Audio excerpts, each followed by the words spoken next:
बिस्मिल्लाहिर्रहमानिर्रहीम। अस्सलाम वालेकुम। मैं मुज़म्मिल अवान इस खबर के साथ हाजिर हूँ कि इमरान खान साहब की रिहाई खटाई में पड़ गई। पहला मामला, इसके ऊपर बात करूँगा, डिटेल के साथ बात करूँगा कि इमरान खान साहब की जो रिहाई हो रही है, ये जो कहा जा रहा है कि इमरान खान साहब सारे केसेस से बरी हो जाएंगे और किसी केस में, किसी भी मुकदमे में वो बाद में मुलजम नहीं होंगे, लेकिन एक मामला जो उनको फंसा सकता है वो क्या है?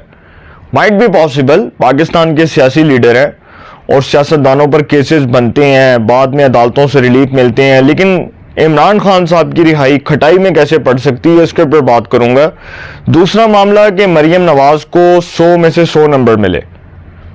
मरियम नवाज साहिबा को बतौर चीफ एडमिनिस्ट्रेटर, बतौर वज़ीर आला पंजाब, उनको 100 में से 100 नंबर किस बुनियाद पर मिले, इसके ऊपर भी बात करूंगा। तीसरा मामला, शेर अफजल मरवत, पाकिस्तान तहरीक इंसाफ के रहनुमा, रुकने कौमी असम्बली, उनको पार्टी से निकालने का फैसला हो गया। मेरी पाकिस्तान के एक बहुत ही मुमताज़ साफ़ी से बात हो रही थी, तो वो मुझे ये खबर दे रहे थे कि शेर अफजल मरवत जो बार बार पार्टी डिसिप्लिन की खिलाफ वर्जी कर रहे हैं, पार्टी पॉलिसी के खिलाफ मुसलसल बयानात दे रहे हैं, उनको पार्टी से निकालने का फैसला हो गया। तीनों खबरें बड़ी इंपॉर्टेंट हैं, एक एक करके आपके साथ डिटेल से बात करूंगा। पहली खबर कि इमरान खान साहब की रिहाई खटाई में पड़ गई और प्रोग्राम तो बढ़ गया। वो कैसे कि इमरान खान साहब के लिए एक बहुत बड़ा प्रॉब्लम ये बन गया है, जो मैंने आपको लास्ट व्लॉग में भी बताया था कि इमरान खान साहब तमाम केसेस से, जो अब मैं इस व्लॉग में बताने जा रहा हूँ, तमाम केसेस से वो निकल जाएं, तमाम केसेस से वो बरी हो जाएं, बतौर मुलजम उनको रिलीफ मिल जाए अदालत से और वो सुरखरू हो जाएं। लेकिन एक केस जो उनके लिए दर्द सर बन जाएगा, जो उनके सर पर एक नाहली की तलवार लटकती रहेगी, वो है 9 मई का केस। 9 मई के हवाले से मैंने आपको बताया था कि सुप्रीम कोर्ट में दरख्वास्त पेंडिंग है और उस पर अब जल्द अज जल्द फैसला होना है। और सुप्रीम कोर्ट ने अगर ये फैसला दे दिया कि फौजी अदालतों को सिविलियंस का ट्रायल जारी रखने की मशरूत इजाज़त दे रहे हैं, तो सरफारक इमरान खान साहब सज़ा 9 मई के केस में रगड़े जाएंगे, क्योंकि 9 मई के केस में इमरान खान के ऊपर जो संगीन दफात लगी हैं, जो उनके ऊपर संगीन इल्ज़ामात हैं, जो रियासत से मुतल्लिक, रियासत की बगावत, रियासत के खिलाफ बगावत और रियासत के रिट को चैलेंज करने से मुतल्लिक जो उनके ऊपर इल्ज़ामात हैं, उन इल्ज़ामात को सामने रखते हुए मैं ये बात कर रहा हूं कि इमरान खान साहब का बचना मुश्किल ही नहीं बल्कि नामुमकिन है, और नामुमकिन का भी नामुमकिन है कि इमरान खान साहब उस केस से बच जाएं और उनको अदालत से रिलीफ मिल जाए। 9 मई के ऊपर इस्टेब्लिशमेंट अपने रेट पर कॉम्प्रोमाइज करने के लिए तैयार नहीं है, फैसला हो गया। पाकिस्तान की सिक्योरिटी इस्टेब्लिशमेंट GHQ में बैठ के कोर कमांडर कॉन्फ्रेंस में ये कह चुकी है कि भाई 9 मई तक कोई कॉम्प्रोमाइज नहीं। 9 मई के करता दर्दों को, सहूलतकारों को, मरकजी किरदारों को उनके मंतकी अंजाम तक पहुंचाया जाएगा।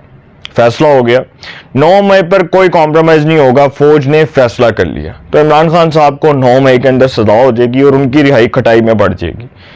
हम इस बात को कुछ हद तक हकीकत के तौर पर तस्लीम कर लेते हैं। वैसे तो पाकिस्तान में कुछ भी नामुमकिन नहीं है, सियासत में हर चीज़ मुमकिनात में शामिल है, और इमरान खान साहब को जब इस्लामाबाद हाई कोर्ट से साइफर केस में रिलीफ मिल सकता है, तो उनको तोशाखाना में भी मिल सकता है, उनको 190 मिलियन पाउंड केस में भी रिलीफ मिल सकता है, उनको इद्दत में निकाह का जो केस है उसमें भी रिलीफ मिल सकता है, लेकिन उनको 9 मई के केस में रिलीफ नहीं मिलना। ये मेरी बात लिख लें, रियासत अपने रिट के ऊपर कॉम्प्रोमाइज करने के लिए तैयार नहीं है। रियासत अपने रिट को किसी सूरत अब चैलेंज नहीं होने देगी और उसके ऊपर कोई कॉम्प्रोमाइज करने के लिए तैयार नहीं है। रियासत अपने जो है ना रिट, उसके ऊपर एक कदम भी पीछे हटने को तैयार नहीं है। ये फैसला हो गया। दूसरा मामला ये है कि मरियम नवाज साहिबा, जिनको 100 में से 100 नंबर मिल रहे हैं, बतौर चीफ मिनिस्टर हमारे चारों सूबों के वज़राए आला की कारकर्दगी को, उसकी परफॉर्मेंस को अगर कंपैरिजन करें, तो मोहतरमा मरियम नवाज साहिबा को अब ये एजाज़ हासिल है कि बतौर चीफ मिनिस्टर जो उनकी 100 दिन की परफॉर्मेंस है वो काबिल तारीफ़ है, काबिल फ़ख्र है। और मैं इसको इसलिए अप्रिशिएट कर रहा हूँ कि मैंने मरियम नवाज साहिबा की वर्किंग देखी। उन्होंने बहुत ऑनेस्टी के साथ, बड़ी लॉयल्टी के साथ और बड़ी एफर्ट्स के साथ जो काम किया है, उस काम का उनको सराहा भी जा रहा है और उस काम के ऊपर उनकी तारीफ़ भी बनती है।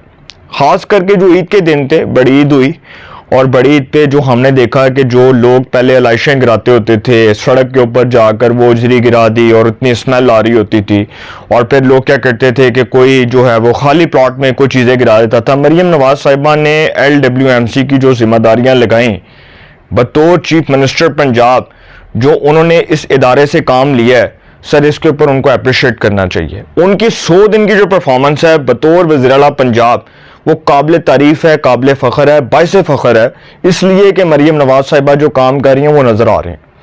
मेरा ख्याल है कि हमारे जितने भी वज़राए आला हैं, चारों सूबों के वज़राए आला, वज़ीर आला बलोचिस्तान मीर सरफराज बुगटी, वज़ीर आला खैबर पख्तूनख्वा अली अमीन गंडापुर, वज़ीर आला सिंध सैयद मुराद अली शाह, उनकी परफॉर्मेंस भी अच्छी होगी, लेकिन उनकी इस तरह से परफॉर्मेंस सामने नहीं आई, या वो इस तरह से अपनी 100 दिन के परफॉर्मेंस को आवाम के सामने नहीं रख सके, या उसको अभी तक कोई जस्टिफाई नहीं कर सका।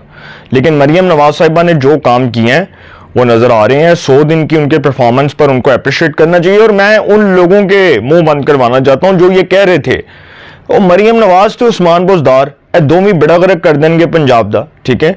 अब वो लोग सामने आए और वो देखें आगे कि मरियम नवाज साहिबा जो है, सॉरी टू से मेरे मुंह से ये अल्फाज निकलेंगे, मैं साफ़ी होकर मैं ये बात नहीं करना चाह रहा, उस्मान बुज़दार मरियम नवाज साहिबा की जूती के भी बराबर नहीं है। काम के लिहाज से बात कर रहा हूँ, किरदार के लिहाज से बात नहीं कर रहा, काम के लिहाज से बात कर रहा हूँ। फिर कह रहा हूँ काम के लिहाज से बात कर रहा हूँ, तनकीद करने वाले सोच के तनकीद करें। काम के लिहाज से बात कर रहा हूँ कि काम के लिहाज से देखा जाए तो मरियम नवाज साहिबा ने जो काम किए हैं, जिस तरह उन्होंने 100 दिन में सूबा पंजाब को मिसाली सूबा बनाने के लिए कलीदी किरदार अदा किया, जो उन्होंने एफर्ट्स किए हैं, हार्ड वर्किंग की है, सर वो नज़र आ रही है, उनके काम नज़र आ रहे हैं। जिस तरह उन्होंने सरकारी इदारों को ठीक करने के लिए, जो सरकारी इदारों के अंदर जो इस्लाहात हैं, रिफॉर्म्स लाने के लिए उन्होंने जो अपना किरदार अदा किया है, वो भी काबिल तारीफ़ है। तो मरियम नवाज साहिबा जो काम कर रही हैं, मैं उम्मीद करता हूँ कि वो आगे भी इसी तरह सूबा पंजाब को तरक्की याफ्ता और मिसाली सूबा बनाने के लिए अपना कलीदी किरदार अदा करेंगी। और इस हवाले से मियाँ नवाज शरीफ साहब जो हैं, उनका ख़ास करके जो उनका मरियम नवाज साहिबा के ऊपर हाथ है, और जिस तरह वो मरियम नवाज साहिबा को गाइडलाइन दे रहे हैं, जिस तरह वो मरियम नवाज साहिबा को हर चीज़ के ऊपर समझा रहे हैं कि किस तरह से आपने सूबा पंजाब को मिसाली सूबा बनाना है, इसके ऊपर उनको अप्रिशिएट करना चाहिए। और मरियम नवाज साहिबा 100 में से 100 नंबर लेने की मुस्तहिक हैं, और उनको 100 नंबर इसलिए दे रहा हूँ कि उन्होंने जो काम किए हैं उसके ऊपर उनकी तारीफ बनती है।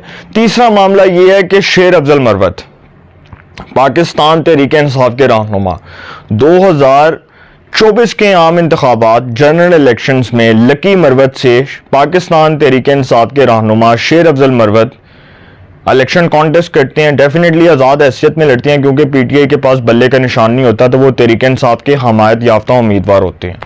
शेर अफजल मरवत का मुकाबला पाकिस्तान के एक बड़े मुमताज़ सियासतदान सलीम सैफुल्लाह खान से होता है।